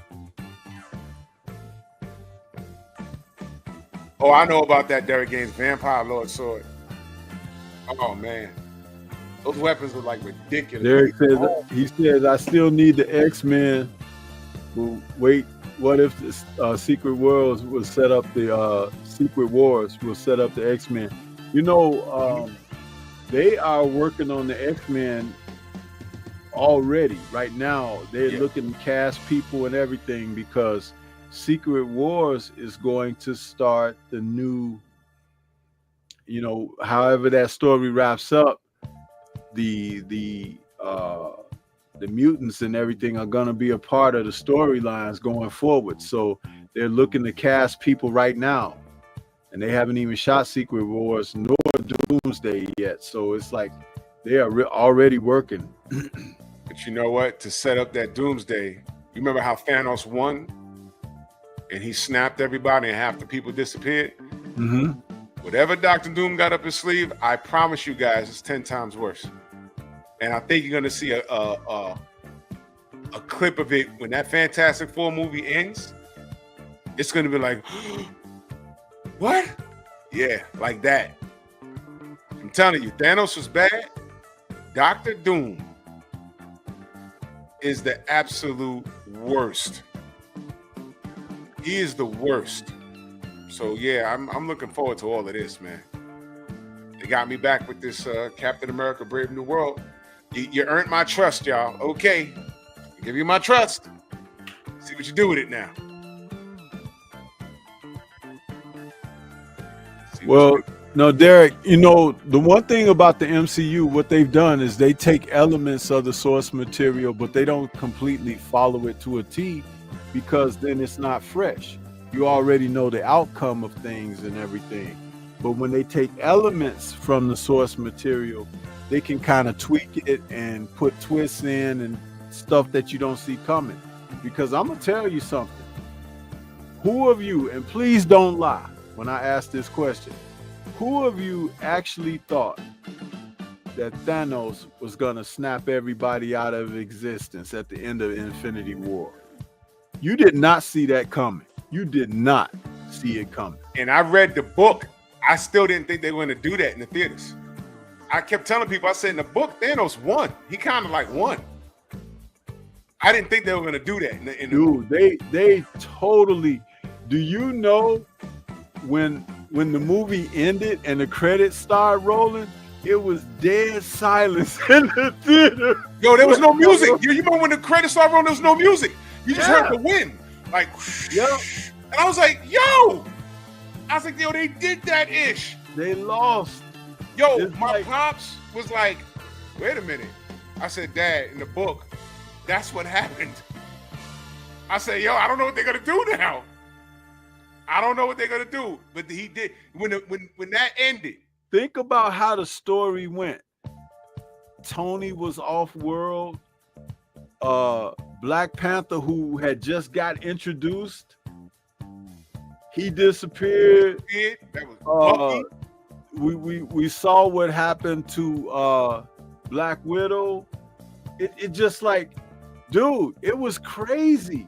Bucky, And we never thought that the film would end like that. Yep. Yep. That was sick. And think about it. What a big turnaround to go from a magic moment like when Thor's arrival in Wakanda to that. When he arrived, we thought we won. We was like, oh, it's over now. It's over. Yeah. And then it was like, it was crazy, bro. It was crazy. I remember sitting there, I had chills. I was like, yo, a lot of people left the theater confused, bro, because there was no music. Remember when when Nick Fury turned to dust? And we were joking there because Samuel was about to say the F-bomb. Yeah. Gone. But he hit the switch and he called Captain Marvel. Yeah. He hit the switch. And it's like, how do you know she didn't get turned to dust? You don't know. Right. You don't know. You don't know. It was crazy, man. And then when they all come back, it's 5 years later, people popping up from where the last place they left. You know what I'm saying? Your cat disappeared, and then your cat reappears. It's like, oh man. You know what I'm saying? Yo, Young DZ, you're right. And if you remember my Bear Cave episode, my Bear Cave intro, I got Violence Jack in the intro. Because I'm gonna cover that. Violence Jack is Stormy. There's some retarded anime. There's an anime called Violence Jack, and it's ridiculous, bro. I think I need to cover the top 5 most ridiculous animes that it's like, there's things they would never air in America, bro. Forget this Dragon Ball stuff. There's a lot of crazy things going on. You're right. We're gonna have to get Derek Gaines up here, bro. Because yeah, definitely. You see, he says, I wonder with Secret Wars if it will follow the comics, the original, not the one with Doom. Listen, check this out about how smart the Russos are, man. Because I had bought 3 graphics before we got to Infinity War. And Endgame. I had bought the Winter Soldier. I bought Infinity War, and then there was another one. Because I bought 3 graphics to get familiar with the stories that I knew that they were going to be taking elements from.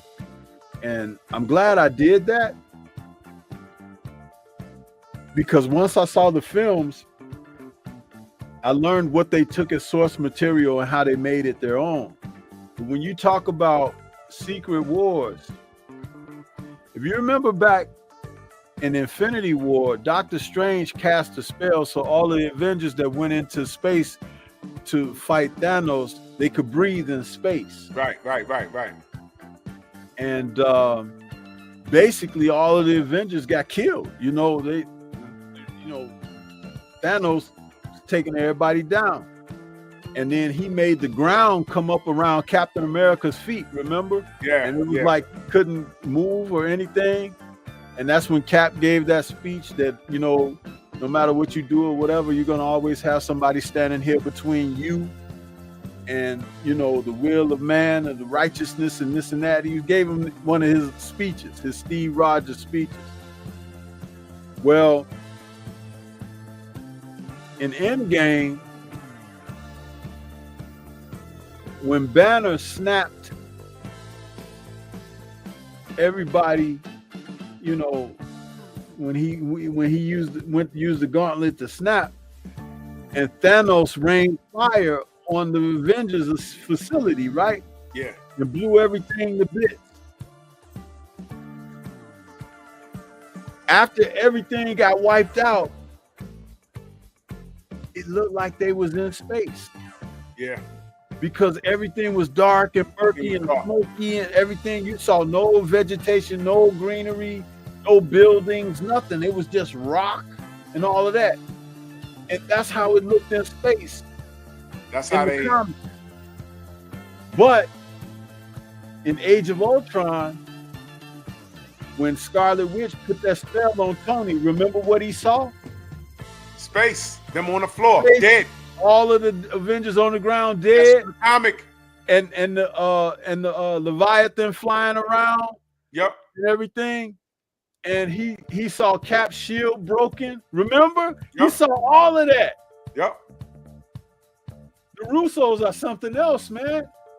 That's how they pay homage to it. So when Derek Gaines is saying, I wonder will they do it?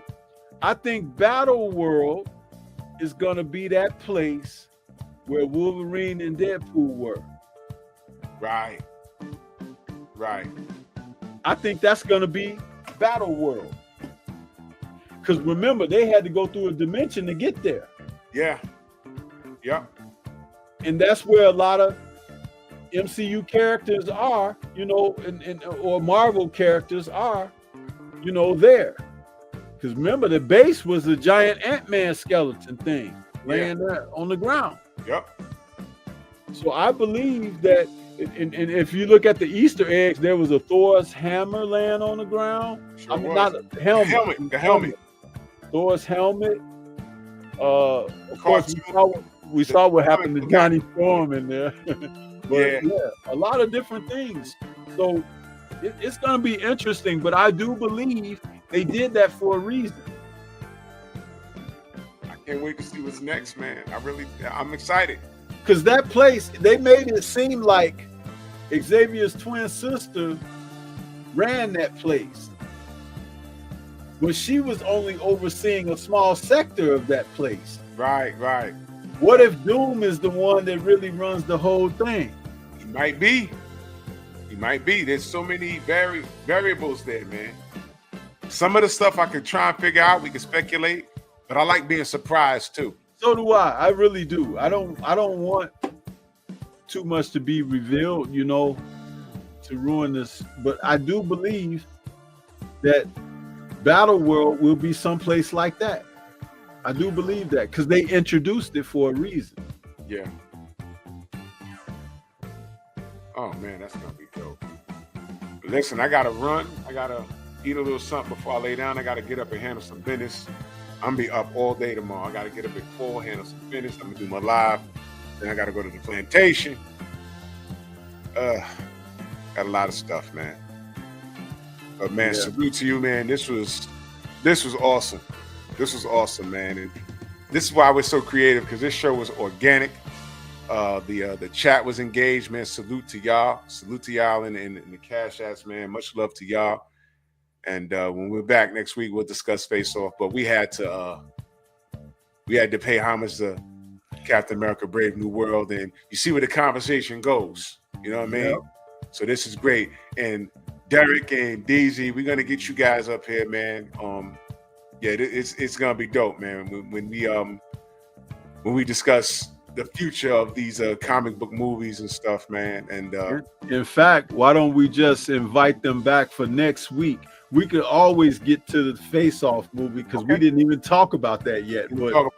But because of the positive energy that these guys are bringing, I'd like to bring them aboard next week. So you guys be here next week, and I'll send links to you, Derek, Young DZ, and Jimmy Bernard. You guys, if you want, I can open the panel up so we can talk and nerd out, on these subjects. So I would love to have that for you guys, only if you want to participate. If you don't want to participate, then there's no sense in going through with that. But the invitation is there. We could keep it a special show for next week where we invite our supporters to be a part of the show with us and nerd out on some of this material.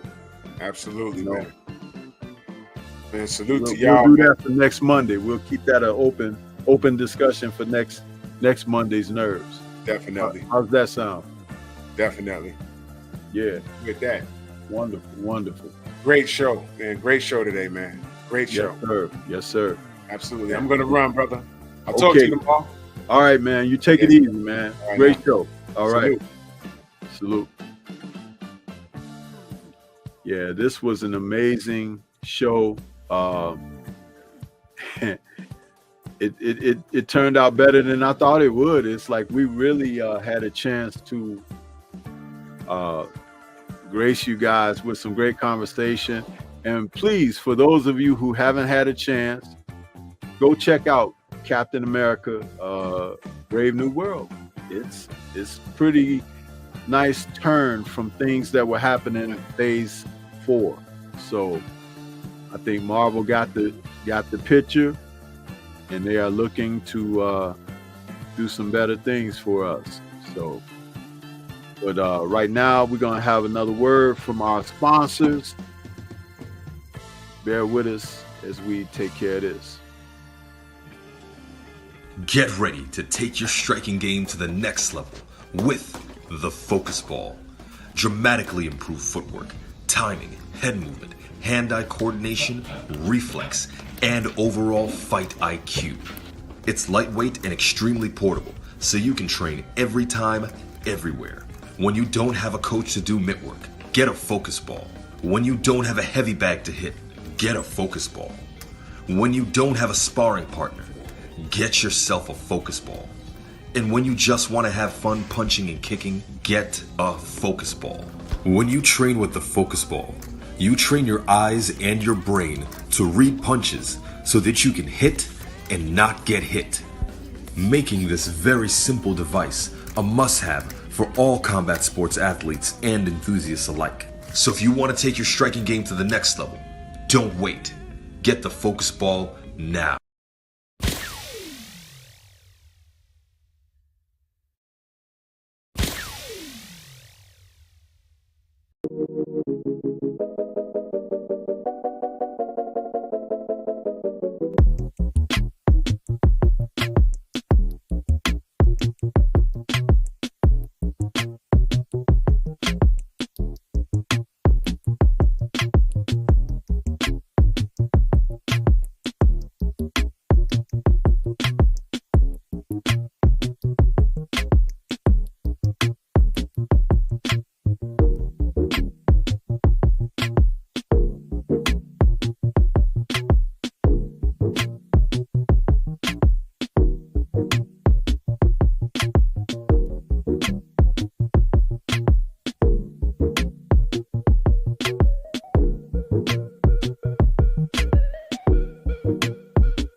Yo, so we come to the end of another Nerds, man. What a great show. We had every intent of bringing you the story of Face Off from 1997, but we'll reserve that for another time, as we wanted to slip in a review of Captain America Brave New World, and the show just kind of went on from there. So, and thank you to you all, your participation. Much appreciated. Thank you for the Cash App donation, man. And thank you for the support, because this show is for us nerds out here. You know, there are so many of us, and just know that we do this with love. It's the love in our hearts for culture and everything to do with the creative process. That's what it's all about at the end of the day. And glad to be a part of that with you all. So we're going to get on up out of here for this evening. Thank you for the support. Shout out to the mighty LDBC. And we look forward to next week bringing you another Nerds on Culture, man. Yeah. So peace to everybody. Enjoy the rest of your week as we get on up out of here. Take it easy. Peace.